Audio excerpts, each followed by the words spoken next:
Good evening. We're on Daf Ches, which is 8 Amud Beis 8b.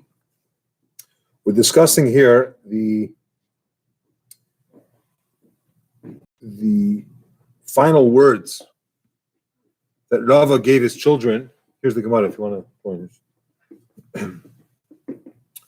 Before, it was exactly before he passed away, but he told his children several things.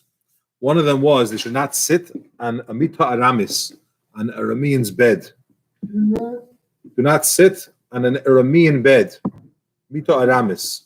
Is it kind of bed or a bed that belongs to it? A bed could be a bed that, no, it means their bed, but it belongs to them. Whether it's literally a bed or it's more of a recliner or a chair that was referred to as a bed, but it says you should not sit on such a bed. The Gemara had a discussion why. There were three different reasons. One is, it doesn't mean literally not to sit on their bed, but it means that you shouldn't go to sleep at night without saying Krishma Shalamita. You know you have to say Shema before you go to sleep, and if you don't, it's as if you're sleeping on a bed of an idol worshiper. The other opinion is that because Rava, he was a kohen, and he was telling his children not to marry a convert. He's reminding them. So don't sit on a Aramean's bed was a different way of saying don't marry the kohen should not marry a convert. The third explanation is that it's because of a sakana, it's because of danger. There's a certain risk involved. If you're going to sit down on a Aramean bed, mita aramis, the Gemara brings the story of Rav Papa. That Rav Papa once went to,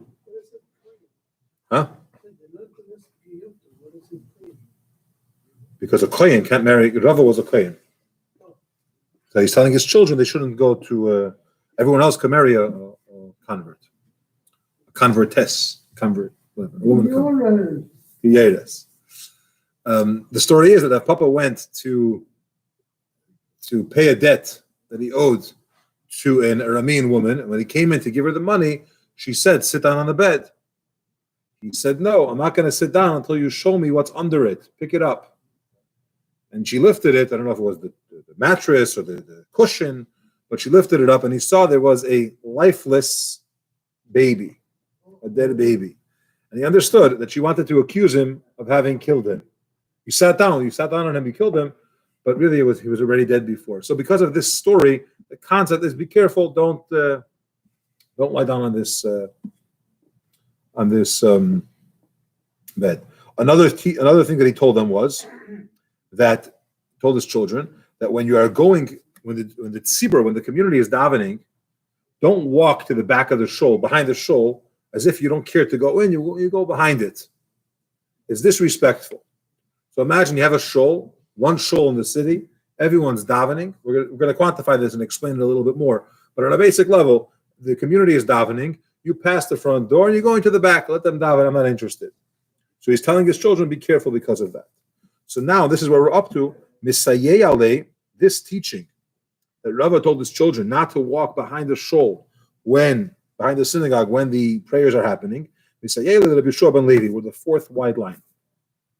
Amar Rabbi Shua ben Levi, because Rabbi Shua ben Levi has taught asur le'adam, it's forbidden for a person sheyavar achere beis hakneses b'shah shatzibur mispalin. You're not allowed to go to the back of the shul from behind, meaning to pass it by when the minyan is davening. Omar Abaye said, not so fast. This whole teaching that you're not allowed to walk behind the shul while they're davening has certain exceptions or certain conditions. Only if there is no second entrance. But if the shul has two entrances and you want to go around, it's okay because whatever. A person that sees you walking by, it's not disrespectful. He assumes you're going to the back. You want to hang up your coat. You want to get a coffee on your way in, whatever it is, you want to go from the other side. As long as there's more than one door, there's no issue with that. If there's another entryway, less lanba, there's no issue. You could go around the shul. It's not disrespectful. Not only that, but on this teaching has only been said, if there is no other shul in the city or in the area, then it's disrespectful. There's one minyan for shachris, and you're walking right by the shul as if you don't care to daven with them. You're kind of denouncing the existence of Hashem or the importance of prayer or so on. But if there's another shul, people assume he's not going to this shul, he's going to the next shul. Baruch Hashem, in West Rogers Park, you have many shuls. So it's not disrespectful to pass by one of the shuls. I understand something. You said don't walk around. Say you come in the door here. It means you should not go to the back door. You should stay in the front. Is that what you're saying? No, before you come into the shul, there's a shul, and the minyan is about to start, Yeah. and someone decides he's not going to go in. So it looks like Before that. Yeah. You don't walk in around the back. from the outside. It means that you're passing by. You don't care to go inside. You said you go to the back. I meant from outside. From outside what? Instead of going into the shul, you walk around the shul. You're saying, I don't have time. I don't want to go in. I'm not interested in going in. I don't need to go in. Whatever it is. But someone that watches you from the window sees you're coming to the shul. Instead of walking in, you went to the parking lot. You went to hang out. You went somewhere else. I thought you meant you walked around. I understand. the Yeah. back Okay. door. I'm glad we clarified. Okay. So I'm glad we clarified. Isn't the word back kind of irrelevant here? Yes, that's true. It means going around. No, I thought you meant there's a back door and you don't go in the front Right. door, So you go out the back. Abaya said that if there's a back door, it wouldn't apply. Because you could go in from the back door, there's no problem. Even if you don't go in from the back door. If I see you passing by, I assume that you're probably going from the back door. That's already not disrespectful. It's fine. But let's do a few more exceptions to this teaching. Less but if you have a different shul in the city, then there's no issue. It's only if a person is not carrying a package. If I'm walking by the shul and I'm holding bags or a suitcase or whatever it is, it doesn't mean I don't want to daven with you. I'm in the middle of something. I'm preoccupied. Maybe I'm going to do a mitzvah. Maybe I'm going to have an obligation that I already committed myself to. It's not that I don't think davening is important or I don't believe in davening. It's clear that I'm preoccupied. And I'm not running. The person is running, and normally you're not really running down the street. You're probably in a rush to get somewhere. And again, that's not an issue if you pass by the shul. And lastly, that you're not wearing tefillin. But if a person is wearing tefillin, in those days, people would wear tefillin not just in the shul, but many people would wear tefillin all day. Because when you wear tefillin, you are required to make sure that your words are appropriate, respectful, even your thoughts are respectful. So it was a holier way of behaving, was wearing tefillin, even not when you daven. So if a person is wearing tefillin and he walks by the shul, there's no disrespect because clearly he cares about davening, clearly he's wearing tefillin and so on. And what it concludes, but if one of these three conditions are in place, there are other doors, or he's carrying a package, or he's running, or there's another shul in the city, or he's wearing tefillin, then there's no issue. A person walked to the back of the shul, it's not from behind, passed by the shul and ignored it, it's not disrespectful. We have a Rashi here. Osir laver, why is it forbidden to pass by the shul? Shenire, because it seems there's an eastern entrance to the shul, which is the entrance. And you're walking by, it looks like you don't care for it. You're running away from it. So it'll be disrespectful. Okay. Wait a minute. Yes. Yeah, I guess I've had this question the whole time. Okay. If there's no other shul, there's no other entrance, and so on, it's not that you look like you're showing disrespect, but clearly you are showing disrespect. Well, we're going to assume that Rashi is implying that we're giving you the benefit of the doubt. You're not disrespectful. You daven at home or wherever. You daven later. But the fact that you walk by, it gives the impression. It gives the impression to the person that sees you. Yeah. It's nira as if you're walking, as if you're running away from the shul. That's okay. Yeah, then you think that the doubt is maybe you're not showing disrespect. Correct. Yeah, it could be, but we still have to behave in a way that doesn't look disrespectful. Inappropriate. It's probably a better word. Tanya, another piece. Rabbi Akiva taught, with three things that the people from Madai, we learn in the Megillah, there was, I guess, it's a country next to Persia, that the people of Madai, there's three things about them that I really like. Number one, when they cut meat, they only cut it on the table. We recently had a few lines up that one of the Amirayim told his children, it was Rabbi Shua ben Levi, I think, told his children that when you cut meat, don't cut it on the top of your hand because you get a cut. He gave two different reasons for it, but But over here, the Gemara Akiva said the three things that I love about these people, that when they cut meat, they always cut it on the table. Kishaneshkin, when they kiss out of respect for somebody or admiration, they only kiss on the hand. As a greeting, and they're kissing somebody, they kiss on top of the hand. And when they give advice or they take counsel, they only do it in the field. In the field, outside. You need to get advice from somebody. You want to discuss a private, confidential. Private? What? That way it's private? Yeah, Rashi tells us. Let's look inside the Rashi. Yeah, that's where they got it from. They don't cut meat. They only cut meat on the table. They don't do it in the air on their hand. Apparently, people used to do that. The waiter comes, he cuts it, gives it right to you, and so on. Elabasa, the Amri Inshi, because people say Oznaim la Kaisel, the walls have ears. This is an expression that Fidik Rabbi used also, that in Russia, when they were constantly being spied on and pursued, literally these are the words that are used, that the vent have been evident, the walls have ears. Okay. Yeah, so Rashi says people say, so if you, it's not limited to Russia. Okay, Snowden. But the idea is that if a person, the other thing that he really appreciated about these Vidayim is that when they have to discuss something that's classified, confidential, private, they go to the field. Omar of Ada Bar Ava says, Maikra, what's the pasuk that backs this concept up, that when you speak, when you take counsel or you're discussing something, you go outside?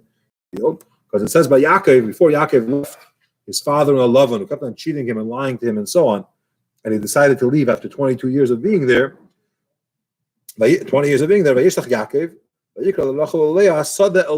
he went to discuss it with his wives to tell them the issue with their father and that he plans on leaving. He called them outside to the field where he was pasturing the sheep, shepherding the sheep. And over there, he had the discussion with them.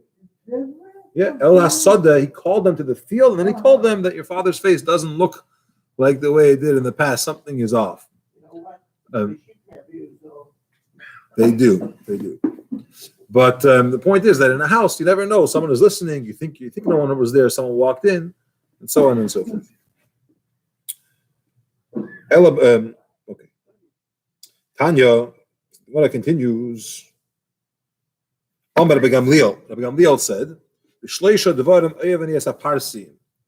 there's three things that I love about the Persians. Number one, they're very modest in the way they eat. I guess that means probably they're not posting pictures of their meals on social media. It means probably they don't eat in the middle of the street. They're modest in the way they eat. With their fingers, manners maybe. No, it actually doesn't say, but I think that Snuin has many different ways how you could be modest in your eating, whether you don't stress or you eat properly or you don't eat in public. They're modest. Let's look at the next one, what it says. It says that they're modest in the bathroom. What does that mean? It means that they're modest. Okay. Huh? When a person's in the bathroom, he should only uncover whatever is necessary for him to leave himself properly without getting dirty and so on. Just because no one's around, you still have to have the proper modest. That's the way a Yid, at the beginning of Shulchan Aruch, that's the way a Yid behaves. So what he said, I love about these people is that they're modest in the way they eat, they go to the bathroom, and in the other thing, which means relations, they're also modest and appropriate the way they do it. Okay. Now the Gemara brings a pasuk on this topic. It says in Yeshaya, I commanded, which talks about when Bava was destroyed, so Hashem commanded or allowed the people from Persia and Madai, those nations that we just mentioned, to go and destroy the Babylonian kingdom. Hashem allowed it to happen. But the term that's used in Yeshaya is mikudashai, which means those that are designated. It could mean holy, it could mean special, but in the simple words, simple meaning, it means designated. Tani Rabbi Yosef, so the Gemara explains, Rabbi Yosef taught us, Elu Parsim, who are the ones that are designated? These are the Persians. Hamikudashin umuzumanim the Gehenim. They are designated and prepared for Gehenim, which means hell, purgatory. Which means as follows. Even though these people are wicked, we have enough history about them, and they're wicked people, the way the Gemara is referring to them, at least in those times. And they're set to go to be punished in Gehenim. Parsim, the Persians. However, even those people, they have three things which Rabbi Akiva said he appreciates about them. The way they eat and so on, they're doing it in a modest way. You could probably learn many different things from this statement, but that's what the Gemara says. And it's says Rashi, the Mapeles Bavel, when Bavel had its downfall, I commanded the kings, Hashem says, of Persia and of Madai to go and destroy them. So even though it's referring to that, and these people are, so to speak, going to get they are going to Gehenna, they're ready for that type of punishment. But nonetheless, there's some qualities about them, and we could learn from everyone. I just want to say hello to all those that are watching on Facebook and YouTube. You're welcome to ask questions or comments. I'll try to address it. Okay. The Gemara continues. Omer of Yehuda. First, let's quote the Mishnah. About 7 pages ago, we had a Mishnah, which we opened the Gemara with, about 3 opinions about till when you could say Shema. Okay, one was until the end of the first watch, which divided the night into 3 or 4 times. The other opinion was until midnight, Chatzois, halachic midnight. And the third opinion of Gamliel was until Alis HaShachar, until the morning. Okay? Amud HaShachar. The Gemara is quoting this Mishnah. We're going back to that unresolved dispute or different opinions. And the Gemara tells us, Amar Rav Yehuda Amar Shmuel. Rav Yehuda said in the name of Shmuel, Halacha ki Rabbi Gamliel. The halacha is like Rabbi Gamliel. So till when can a person say Shema? You have until the morning to recite the night Shema. Tanya Rabbi Shimon ben Yochai, Rabbi Shimon ben Yochai, the author of the Zayar, tells us, sometimes there's a possibility that a person could read Shema twice at night, and he'll fulfill the mitzvah. Achas koidem shayala amud hashachar, v'achas la'achar shayala amud hashachar, v'yetze b'hani dechei v'asei. It's possible that a person could say Shema at night, one right before dawn, one right after dawn, and he has now fulfilled the requirement of saying Shema at night and in the morning. Achas shel yom v'achas shel laila. He fulfilled the requirement to say Shema at night and say Shema in the morning. Maybe a few minutes in between each one, but technically it was the end of the night, and then right afterwards was morning, he did the morning. Now the Gemara is going to ask a question. The statement says sometimes a person could read Shema twice at night. Now you can't fulfill the mitzvah of reading Shema by day if it's night. So the Gemara asks, Hagufa Kasha, this itself is a question. The very brisa which you brought is a contradiction. Remember the time at night? Like it's almost dawn, or at 7 o'clock at night? Does it matter the times? Well, it's better to do it earlier, but in this context, it doesn't matter. As long as he's saying it's right before dawn. In other words, if he says it's 7 o'clock, and he says it twice, 7 o'clock, then he's Yotze for the next morning too? No. Only if he did it pre-dawn, so it's still the night, and then post-dawn. That's right. Yeah, correct. It does it before dawn and For the right night? after dawn. Right. It's not a good practice to get into the habit because you could easily miss So it. he But did it for the night before and also for the next day. yes, right, correct. So the Gemara says there's a contradiction. Amrit, you just said sometimes a person reads Shema twice at night. Alma, which means that after the morning star came up, then it's still night because you're calling it night. Then you learned, and then Rabbi Shimon ben Yochai said, and you should know, you still fulfill the mitzvah of the night and the day. Alma Yimamahu. So you see that it's night, that it's the daytime. So how are you supposed to understand this statement? How does it work? And for the Gemara, a very important teaching in regards to Shema. La'olam le'el Yehu. The truth is that it's night. Okay, right after Amud HaShachar is night. The reason why he calls it day in regards to Shema is because the Ika Inshi the Kaim Bahi Shaita. You have certain people, they're early risers, they get up right after Amud HaShachar, and for them, not just for them, and for us, which in the midst of Shema, what does Torah tell us for Shema? When do you have to read Shema at night? When you lay down, the time of going to sleep. When do you read Shema in the morning? Uvkumecha, when you get up. Because certain people get up for the next day, early morning, right after dawn, it's technically still night. Okay, it's not nates, right? Yeah, so it's night. But for Shema, we still consider it as if you fulfilled the mitzvah, and he has fulfilled, in this case, the night and the day. Yeah, it's a good opportunity to mention. This is not the halacha. A person should wait till after Netzach, for sure, till after Netz to say Shema. And generally, we shouldn't be taking halachas, practical Jewish law, from the Gemara. Let's finish the piece here before Ma'ariv, if we can. Okay, stop over here. Let's do the Rashi. Leil Yehu Ad Netzachama. Till Netzachama, till the morning star, till the sunrise, it is night.